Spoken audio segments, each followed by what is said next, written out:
Hello guys! Hello! This is for Libra. Libra, welcome dito sa aking channel, Kapalaran 888. Welcome guys. Alamin natin kung anong messages, vibration, gabay, energy para sa lahat ng Libra. I hope na makuha mo yung energy. I hope na makuha mo yung message na para sa'yo. Whale, tenderness. And next card natin is Starfish. Intuition. Okay, Libra. Whale and Starfish. Yung tenderness dyan, sinasabi ng barahan na, Libra, show compassion and forgive what needs to be forgiven. Second card natin is Starfish, Intuition. Listen to your soul's truth. Think less, feel more. Alright. So, yun. Libra, ito yung energy mo talaga. Ito yung pinaka-totoong Libra. Sinasabi ng baraha sa'yo na, as a Libra, normal, natural yan sa'yo na palagi kang nakikinig sa katotohanan. Palagi kang nag-iisip ng tama. And hindi ka masyadong masalita, hindi ka masyadong judgmental. Dito sa barahang to, sa whale, sinasabi na, kung may mga tao sa paligid natin na alam natin na nagkasala sa atin and willing naman sila na i-correct yung mistake, sumingi na ng tawad, and nakikita mo naman na nagbabago na, sinasabi ng barahan na kailangan mo nang magpatawad. Wag mo nang pahirapan pa ang taong yan or kung sino man yan na humingi ng tawad sa'yo or parang ginawa niya na yung best niya para maayos yung buhay niya. Parang ganun. Pero, may side notes dyan. Minsan, mahihirapan kang magpatawad kung alam mo na yung taong nakagawa sa'yo ng masama ay mas ma-pride pa kaysa sa'yo. Diba? Yung parang ano pa siya, confident pa siya, proud pa siya sa ginawa niya na masama.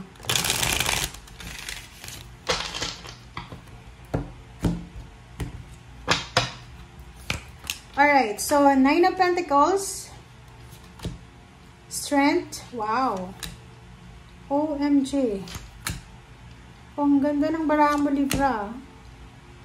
Okay, so diba there's a transformation dito, and sa ilalim mo dito is Ten of Rods. So ibig sabihin nito, Libra, okay, makinig ka ha, ang ibig sabihin nito, lahat ng sacrifices mo, lahat ng ginawa mong efforts, pwedeng breadwinner ka or pwedeng ikaw lang sa pamilya yung nagtatrabaho, kumakayod, tumataguyod ng pamilya. Hindi ko alam kung ilang taon ka na. Pagod na pagod ka siguro sa pagtataguyod ng pamilya mo. Alam mo na parang napapagod ka pero feeling mo naman is fulfilling yung ginagawa mo. Kasi mahal mo yung pamilya mo. Nakikita ko sir dito, lahat ng pagod mo, lahat ng sakripisyo na ginagawa mo, matatapos din yan. And there's a transformation. Di ba pag nagsasacrifice tayo, kahit hindi tayo nag-expect ng result, outcome, positive outcome, still meron pa rin na outcome. Kaya nga, di ba, may kasabihan, nasa tao ang gawa, nasa Diyos ang awa. Kung masipag ka, aasenso ka. Pero kung tatamad-tamad ka, hindi ka aasenso. Parang gano'n yung kasabihan. So, dito sa barahang to, sinasabi, lahat ng pagod, puyat, sakripisyo na ginawa mo ay may katapusan and may katumbas yan na biyaya. Ano yun? Siyempre, pag sobra kang workaholic, nag-overtime ka, may mga part-time, may full-time pa, maraming pera ang darating sa'yo. Sinasabi ng baraha sa'yo na siguro sa ngayon, nasa era ka ng trabaho, nasa era ka ng pagpapagod, pagtatrabaho. But after nyan, meron naman na harvest season. So, in the near future, sinasabi sa'yo ng barahan na you need to prepare yourself. Ihanda mo daw ang sarili mo, Libra, kasi there's an incoming financial wish fulfillment. Maybe salary increase, higher position, makakapag-save ka ng pera, makukuha mo kung ano yung deserve mo na blessings, financial or kano pa man. And financially, magiging strong ka, 'di ba? And at the same time, magiging sobrang masaya ka in the near future.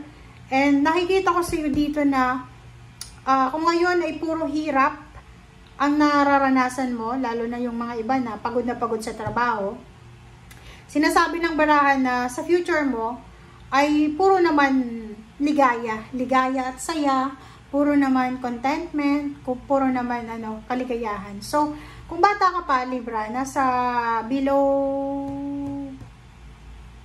60 ata, sabihin na natin, or below 50, yun, sabihin natin, below 50, and sobrang napaka-workaholic mo, just parang i-appreciate mo na may lakas ka pa.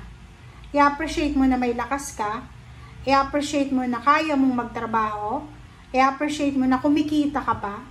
Kasi pagdating ng maybe 55 up, yung mga time na yan, marami ng mga masasakit sa kasukasuhan, sa legs, ganyan. So, kung may pagkakataon ka na makapaghanap buhay, kahit medyo may edad ka na, be thankful and grateful. Kasi sabi ng baraha dyan, hindi naman puro trabaho, hindi naman puro hirap, mayroon din na sarap na makukuha ka in the near future. Alright, so yung iba naman na Libra dito, lalo na yung pagod na, sa either pagod na sa obligasyon sa trabaho, negosyo, or sa pamilya, yung parang para kang isa kang shepherd ng family mo. May ganun yung family ay sobrang lahat pasaway yung anak, pasaway yung asawa, pasaway yung apo.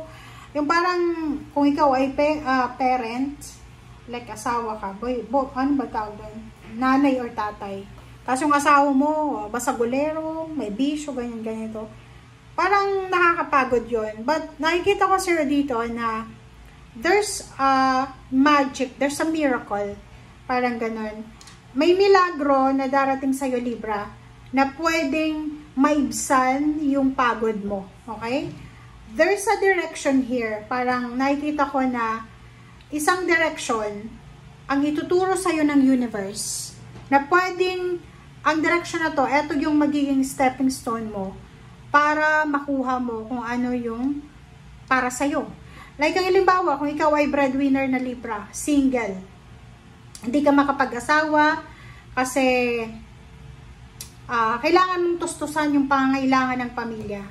And dito sa last 5 cards na to, sinasabi na lahat ng pagod, sakripisyo, lahat ng luha na tumulo sa mata mo, lahat ng parang pawis na tumulo, lumabas sa katawan mo, meron yan na harvest season. So, posibleng pagdating ng araw, yung tamang panahon talaga, yung perfect timing na itinadhana sa'yo ng Panginoon, posibleng makakuha ka talaga ng partner or life partner or pwedeng ka business partner na pwedeng makatulong sa'yo para makuha mo yung karma, good karma na para sa'yo. 'Di ba? So, hindi ka dapat napapagod. Pero pag napapagod tayo, normal yon kasi physical, napapagod. Pero, yung literal talaga na pagod na, parang sasabihin mo, pagod na ako sa pamilya ko, no? You should be happy kasi at least may pamilya ka. Yung iba nga, wala ng pamilya. 'Di ba? Kumakayod pa rin. So, ngayon, ito yung sinasabi ng baraha sa'yo. Show compassion and forgive what needs to be forgiven. And next is, makinig ka sa sinasabi ng iyong intuition. Thank you guys for watching. Bye!